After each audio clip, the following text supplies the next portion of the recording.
All right. Good morning. I am Zach Tarbett, and I am accompanied today with Mr. Jerome Hanson from Hanson Realty. Woo! And we are going to be talking about Jerome's journey into from military to investing in real estate and everything that we try to advocate here at Military Mortgage Advisors on showing people how to build wealth through home ownership and leveraging the benefits you earn through service. A little bit about Jerome did about 20 years in the Army, right? 20 on the dot. Exactly. Yeah, Exactly 20 years. exactly. The only reason I didn't hit, to the day is because as you know, they don't let you. You have to go out you have to go out to the end of the month for your Yeah, retirement. So yeah. yeah. And so I know you had several PCSs, had several experiences buying homes, but your journey is, I think, a little bit different than most. I really like when we have our conversations, you kind of have a different view on it. And I think it's something that the military, folks in the military often think about, but don't actually execute on. Or the opposite of that is they have no idea how to execute and don't even have the idea of investing in real estate. So, like, initially, when did you buy your first home? Because I know you spent some time living overseas for quite a bit of your Yeah. military career. So obviously, as we know, we can't buy homes in Germany or Italy. They're Yep. not U.S. territories or states. But what was your timeline from getting in the military and then actually going through the experience buying your first home? Yeah. So I got into the military right after 9/11. So that was, 2001. In October is when I joined. And you said that my first my first real duty station was actually in Germany, right? So the farthest thing from my mind was, figuring out where to live and all that kind of stuff. The military had everything for me, barracks, everything was situated right. So obviously, I wasn't thinking about purchasing at all, which to me, now that I've evolved a little bit, and I can, hindsight is 2020. I can look back and I can say that even though I didn't need a place to reside, I could have been thinking about purchasing a property even well before I did, right? So 2001, got in, spent most of my time in Germany, got a deployment in and all that. It wasn't until I got back um, to the United States after the second time being in Germany. Um, when I got back in 2014, back to the United States in Arizona, Hmm. that is when I actually bought my first home. So we're talking, almost 13 years where I was in and I was just going along with the treadmill, right? I was doing the regular military thing, not thinking about home ownership, not thinking truly about investing. Um, this is after I already had a wife and kid, Hmm. 2014, I'm in Arizona and I'm like, well, now is the time to buy a house, which I would say is probably what a lot of people think, right? They think, okay, well, let's wait till I have a family. Hmm. Yeah. Yeah. Yeah, I would say that's what prompted me to buy my first house is that I was renting and then had a kid on the way. And then it's like, well, for I was spending in rent to buy a house was only $200 more per month. So for me, I was like, well, I might as well do it. I'm going to have a kid. This place I'm renting, it doesn't really make sense to have a kid and all that fun Yeah. stuff. So that's what kind of pushed me to it. But your first home buying experience was 13 years in the Army. Mine was like 3 years in the Army. So definitely expedited my journey personally a little bit quicker. But so Yeah. you started with like just your normal single family residence home down there in Arizona? Yeah. So, yeah, exactly. Just a regular old single family purchase. And I think what really got me interested in it was the realtor that I had, Hmm. right? She was just on the ball. She catered to every kind of need that we needed at the time. You know, my wife was pregnant, and we were able to line up and see, I believe it was 10 homes in one day, plus a couple more after a couple other days and stuff like that. And each time that we needed her to explain certain things or whatnot, you got to remember I had just come back from Germany, so I was still kind of resetting my mind back to the States. You know what I mean? So this realtor was very beneficial to our family, right? And that is kind of what um, helped me realize, like, number one, she's doing a great service. Number two, she understood the area. She understood exactly what I needed. She understood the whole military situation that I was in, and she made things easy, right? Um, Once I saw how she took us through that process, that's when I kind of started digging a little bit deeper and started realizing, okay, she's not just a realtor, she was also an investor as well. So I started picking her brain just a little bit on that. And next thing you know, the next year, I used her to buy a investment property, because I knew she knew what she was doing investment Hmm. wise. She had already done it. Um, she could give me the information that I needed. She wasn't stingy with information or nothing like that, and she wasn't, blowing smoke up our butt or nothing like that. She was very real, and that was something that really captured my attention. So yeah, that next year I already had, by 2015, we already had another eight investment property. So yeah, So but what was go that ahead. timeline? But from your first house to your first, and so you brought your primary residence, and then how Mhm. quick was it to buy your next investment home? Uh, Good question, but I want to say that it was probably something like 10 months or something like that. I don't know, somewhere around there. Pretty quick. Like, you know me, man. Like, once I get my mind to do something, that's it, man. Like, I don't really care about the timelines or none of that. I'm just like, okay, I understand this situation. I now understand that I probably made a mistake in not doing it earlier, Hmm. and I see a forward path where this is very beneficial for me and my family. Hmm. The next logical step for me is, okay, buy another one. You know what I mean? Like, so for me, it wasn't like, oh, this is great, but I want to hang on for another 5 years and wait. No, no, no, no, Hmm. no. For me, it's more like, oh, this is great. I missed out. I need to get this done as soon as possible. You know what I Yeah. mean? Yeah. Like, that's how I was. Yeah. Okay. So for me, I think it was like, 10 months or something like that. I can't remember. I can't put my finger on it exactly. But yeah, matter of fact, I still have that particular investment property. I still have it today. You So still have yeah. it today. So Yeah. almost a decade later, give or take, Yeah. you still got it. Okay. And then from there, right? So you bought your first primary residence and you bought your first Yeah. investment. How many did you scale to and how quickly did you get there? So in 3.5, no. Yeah, 4 years.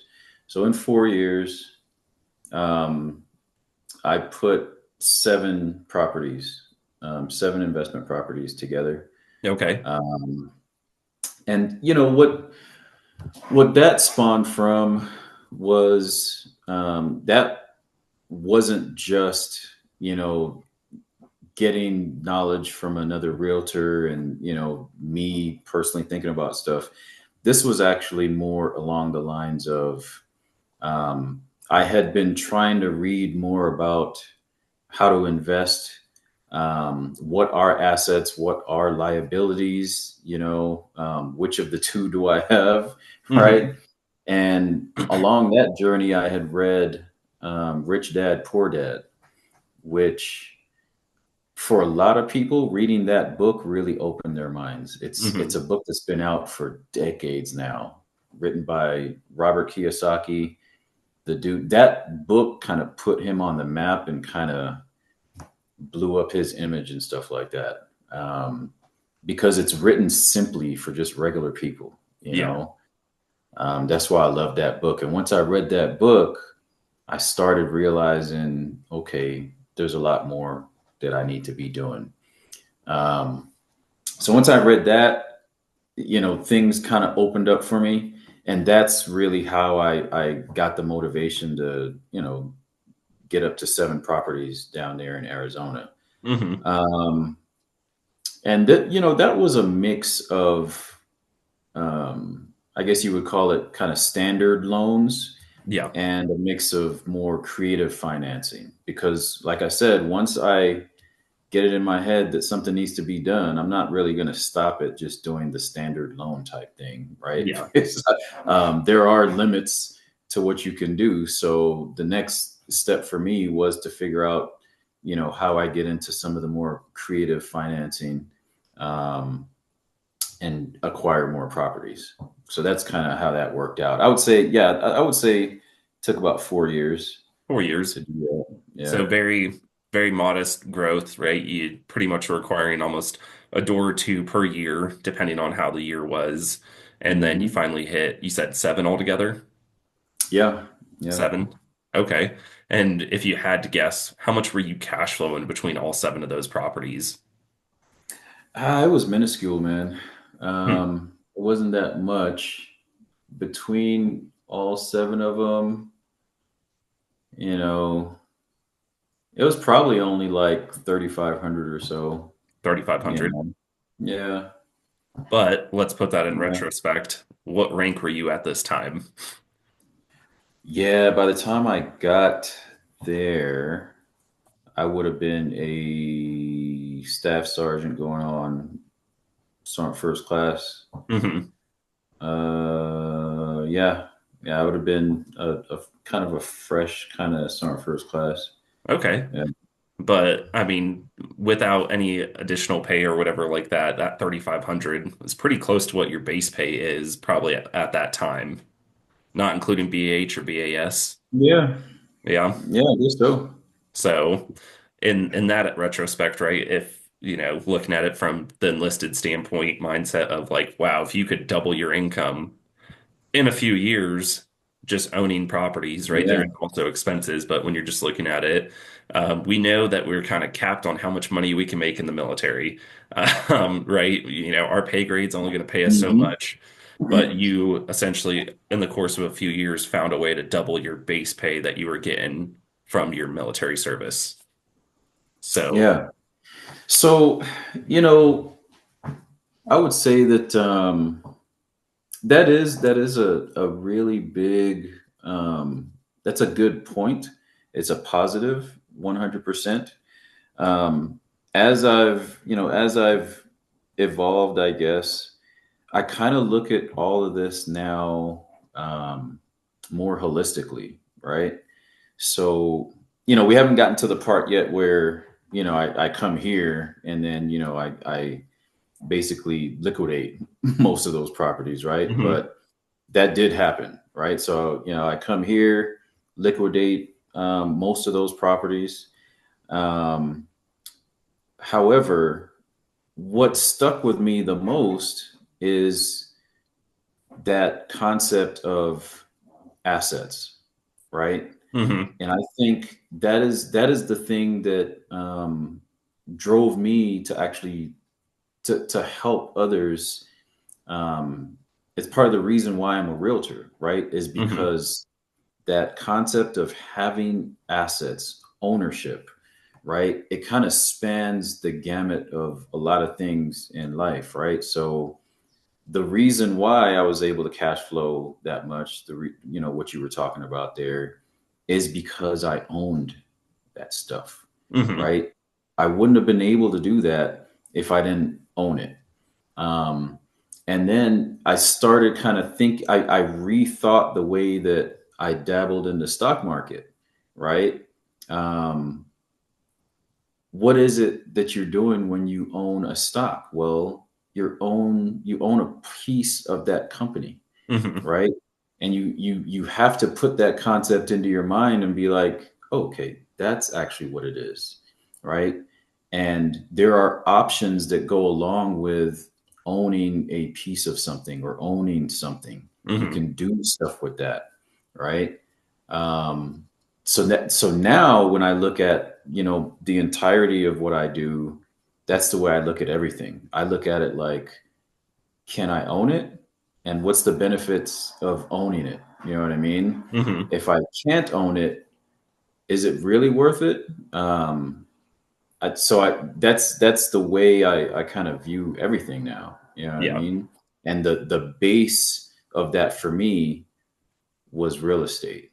You know, So I think we jumped over a big piece of that story, right? So you were in Arizona and then you came to Colorado as Fort Carson as your hmm last duty station. Is that correct? hmm So you were you already working in real estate when you PCSed out here in terms of no, being a licensed realtor? no. No. So that was the farthest thing from my mind, man. Being a realtor was the farthest thing from my mind at that particular time. Um, once I PCSed out here for my final duty station, then everything kind of hits you, and you're like, okay, this is going to be my final duty station. You Hmm. know, what do I want to do after that? What kind of impact do I want to have in all this? Um, that's where I really started kind of changing my tune a little bit. Do I want to just rebuild and um, build up another property portfolio and just keep that going? Um, or do I want to keep my kind of holistic vision of what I believe investing is for Hmm. me personally, my family, and also figure out a way that I can help people? You know what I mean? And that is obviously I chose the latter.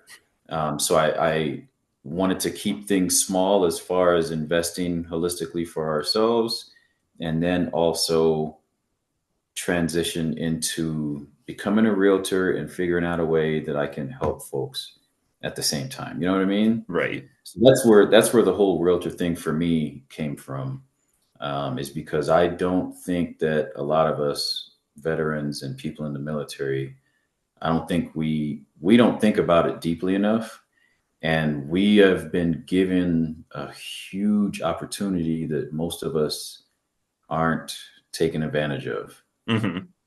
Yeah, Yeah, absolutely. So you got out here, last duty station kind of hitting you about, this is, a 20-year career's going to be coming in end here and you guys are going to yeah, plant roots.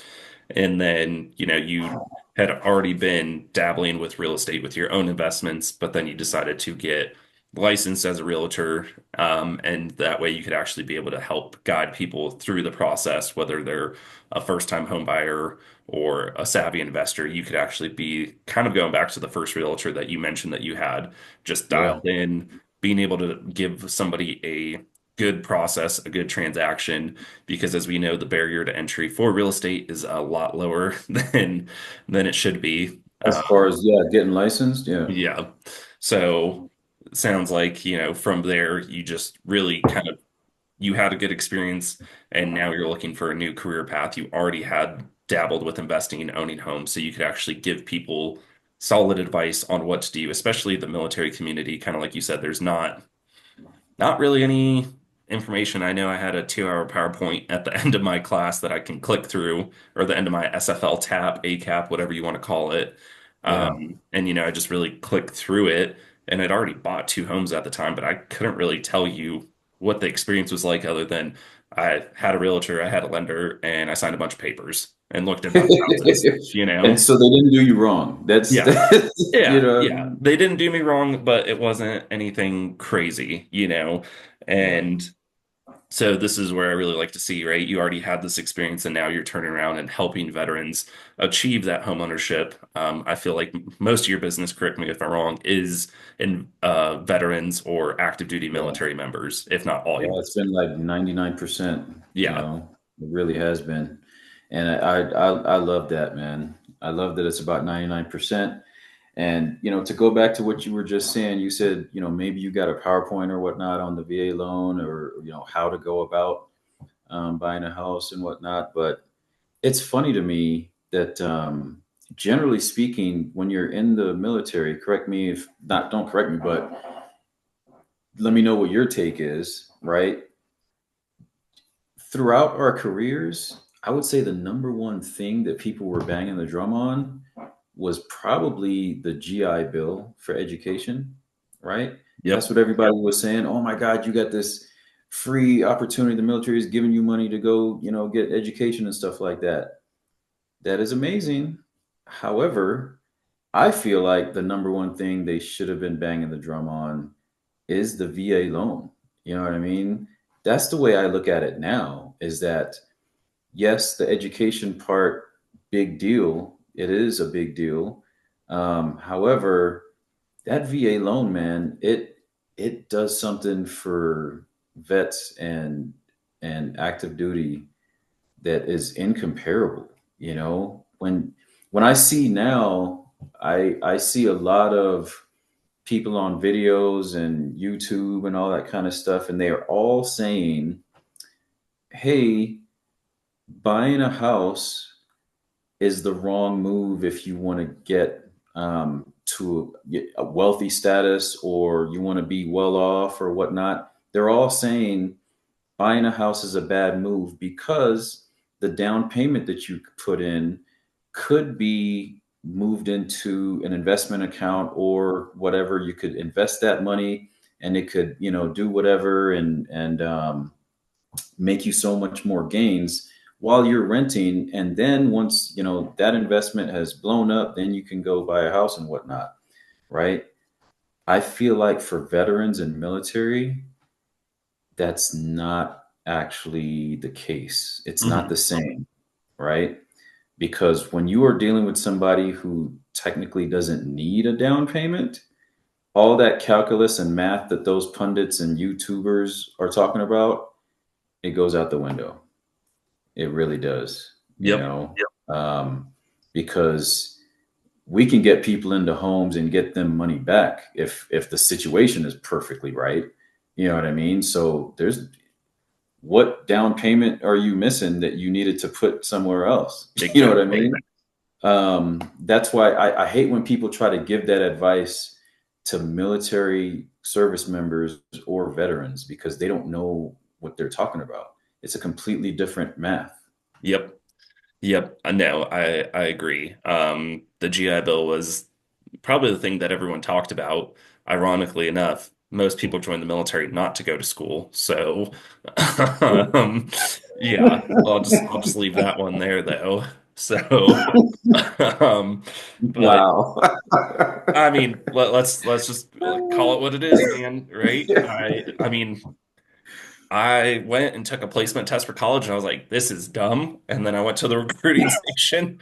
I was 19, 20 at the time. I didn't join right out of high Yeah. school, but I was like, let me go give this college thing a try. I did one placement test. I was like, this is dumb. I don't want to go to school. I hated school. I hated high school. Why am I going to pay to go to school now? Um, and that's just really what it boiled down to in that sense. But no one really harped on the GI or excuse me, the VA loan. Nobody really talked about it. And I think this goes back to because a lot of people, one, didn't know how it worked or didn't use it or didn't, there wasn't good information out there.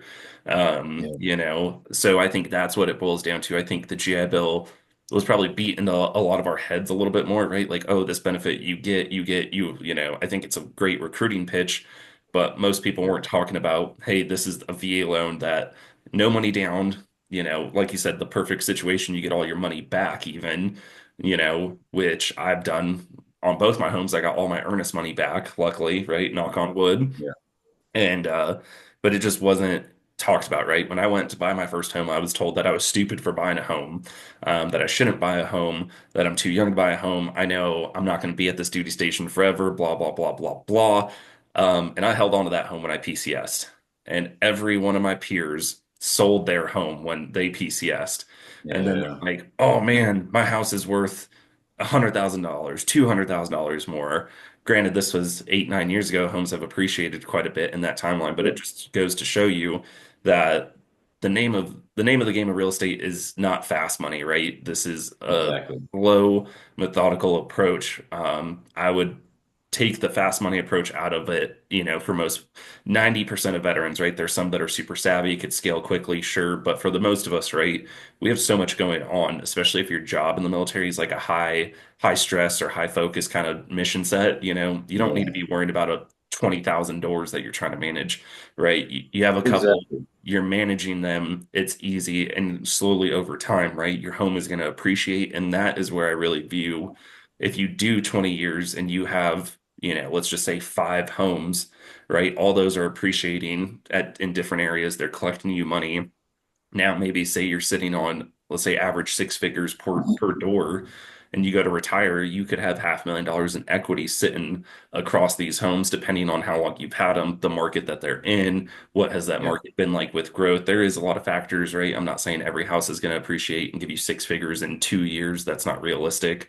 But if you were in the military for so many years, had a house at each duty station, that made sense. Not every duty station I would recommend buying a house at, and just let that slowly appreciate over time. By the time you hit 20, you know, you're going to have a good retirement investment account essentially set up. Yeah. And see and that's the beauty of it too, right? I keep talking about options, right?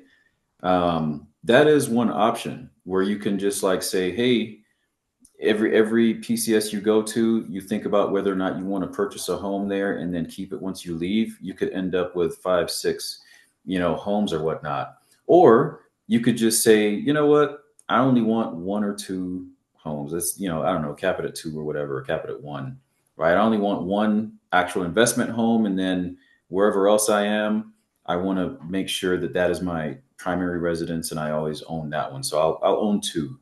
You know, you could do that. And that second one, which is your investment property, it still gives you a nice amount of options, right? If you stay in, I don't know, 5, 10, 20 years, right? It's still there as a just in case. It's still, and when I say just in case, it's like, you know, the absolute unforeseen happens. You have to move out of your primary residence. There's some sort of emergency. You're out of the military and you have to go back somewhere. Guess what? You have a whole nother property that you own outright. You own it, and you can go back there after you figure out a way to get rid of the tenants. You know what I'm saying? Yeah. That's a just in case, right? There's also the option of pulling out equity if it's appreciated enough, right? You can pull out equity and do other things with it. That could be also considered a just in case number two, right? Hmm. There's like, what if you need extra cash for something, right? Well, you have an investment property, which technically that's what it's for, is investment purposes. Now you have a need to invest that money somewhere else. You don't need to tap into your primary residence. You have an investment property that you can play with. You know what I'm saying? Hmm. Um, Things like that. I don't think people think about it deeply enough. Hmm. The amount of options that you get when you own multiple things, right? I know, I've done the long term thing. I did, a flip, and I figured out very quickly I don't want to do flips. I played around in creative financing. I figured out I don't want to deal with creative financing. So for me, I was more of, digging in, figuring out what suits me, and then coming up with my, it's kind of like, for me, it's kind of like a worldview on how I want to spend my time and invest and stuff like that. And I'm content with who I am and where I am now. So I don't need to, go, go, go, go, go. Hmm. Uh, yeah, but I would say that that's probably the biggest thing is it provides you options. Own it, and then figure out what options comes from that. And that's probably the biggest key. Absolutely. Yeah. Just holding on to it. Nothing crazy, right? I don't Yeah. agree with the super fast growth strategy that some people want. For some, it's great, but realistically, if you Yeah. have, just a few houses and you're making, a few $1,000s, depending on what the balance is or what the rent is per month additional, like we said, right? For you, you thought $3,500 wasn't a lot in passive income, but when you look at it from what you were making, just your base pay, of course, Yeah. not your Yeah. BH and BAS, I mean, it's like, hey, you just doubled your base pay through owning these properties, right? So this is a very good strategy without doing anything too crazy. I think it's funny how you mentioned Exactly. you quickly learned you didn't want to do flips. My anxiety would not give me the pleasure to even give that a try because I'd be like, one thing goes wrong and I'm just freaking out. I'm probably living in the Hmm. damn house trying to fix it up too, like a hobo. There's just too much of that for me. But no, I like how, you started this journey, right? 13 years after being in the military, because you did spend a lot of time overseas stationed Yep. OCONUS. Then you came back, had a really good experience with that. First realtor that you dealt with, she set a high standard of what a real estate professional should be. Then from there you decided to scale up to about those seven properties, made that move to your last duty station, and realized after liquidating those properties, what's your next step forward, because you were getting ready to hang it up. You knew this was the last stop, not a maybe Yep. I'll do three more, I not already anything knew like this one. that. Yep. So yeah, that's what's fantastic. And then from there, you kind of took the purpose, or the initiative to realize, like, hey, there is a huge gap in the education for veterans on how to do the things that you had kind of done for the past, 7 years or so by the time you were getting ready to retire, and taking that knowledge and giving it back to the veteran community, because you do have a really good point.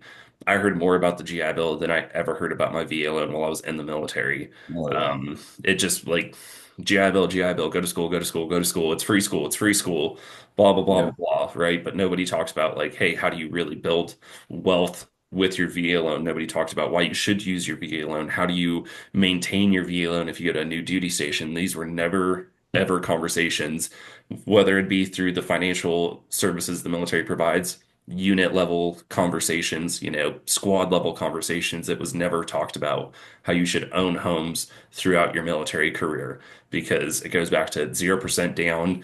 Um, like I personally, That's the the only biggest thing I, thing, man. Yeah. yeah, the only thing that I had to pay for was my freaking homeowner's inspection out of pocket. I got all my earnest money back. So I bought two homes with, if you count the homeowner's inspection, like $300 out of pocket. Um, Damn. which you just can't do with an FHA loan, a conventional loan, an investment property loan. You can't do these things like what we as veterans can do with our VA loan. And I really like how you've turned around and showed people the right way to buy a home or maintain a home. Because right, this goes back to, it's not a get rich quick scheme what we're talking about here. It's, if you buy the home, you hold on to it for so long, it will appreciate. You will have positive equity. Where you hear people really get burned is, I think they're sold on, oh my God, your house is going to be worth so much money because we've seen homes appreciate so much in the past few years. And then now we hit a Yeah. normal appreciation market, right? That It 3 to goes 5% a year, depending where you're at. And you're wondering, hey, it's been a year or two, I want to sell my house. Why isn't it worth 600, $100,000 more than what I paid for it? It's because the name of the game is slow appreciation over time, holding on to that home. That's really what you'll be able to leverage. Kind of like Jerome was saying, the different benefits, right? You could pull cash out of that property. You could put another pull equity out and invest it in other things, other homes, other markets, down. whatever you're into. Because by that time, you'll have experience in different investment vehicles, finding out what you like and don't like. Not putting all your eggs in one basket as you move forward with your investing journey. Yeah. And that's I love that recap. That's 100% it. You know what I mean? And getting into other markets to me is a very big deal. That was all part of, me, number one, liquidating some of the real estate that I had, and number two, trying to identify like how I wanted to really live my life, right? I Hmm. wanted to be a little bit diversified. So now I can say that, I basically have three buckets, right? My base, which I started in 2014, is real estate. And then, I've used some of that real estate profit, and I've built a bigger base in stocks, and then I was also able to use some of both of those, stocks and real estate, and have a little bit of a base in crypto now. So for me, I've got the aggressive stuff. I've got kind of what I would consider somewhat aggressive stuff. Crypto is aggressive, stocks is somewhat aggressive, and Hmm. then depending on what you're looking at, right? And then real estate for me is that long-term foundational, it's kind of forced investment that you cannot play with, right? It is highly illiquid, meaning that you don't really sell a house that quickly. You can't get the money that quickly. And if you need to pull equity out, you're contacting somebody like Zach, and it still takes a little bit to actually get money out of a property. So it's kind of forcing you to stay in the investment unless you really, really, really need it. So that's why I consider that my base, and all the other ones are a little bit more liquid. It's easier to kind of play with those, you know what I mean? But I don't think I would be as much in those other two categories if I didn't have that base of real estate to begin with. You know what I mean? Absolutely. Absolutely. Yeah. Well, I think that is phenomenal. I think that is a good piece to end it, right? Keeping real estate as your investment foundation. So yeah, I think that's the key piece right there of all this, tying everything together. So Yeah. Jerome, thank you so much for your time. Jerome is one of our trusted, vetted military mortgage advisors, realtors serving the Colorado Springs area. So if you're PCS into Fort Carson, Schriever, Peterson Space Force Base, the Air Force Academy, NORAD, even though it's hush hush, Jerome can help you out, even though he can't drive up the mountain. So if you have any What questions, you talking about? I got the he dual still got motor. his clearance. He still got his clearance. I knew it. I knew it. But all right, Jerome, thank you so much for your time, man. I really do appreciate having you on. All right, man. Take it easy. All Appreciate right. it.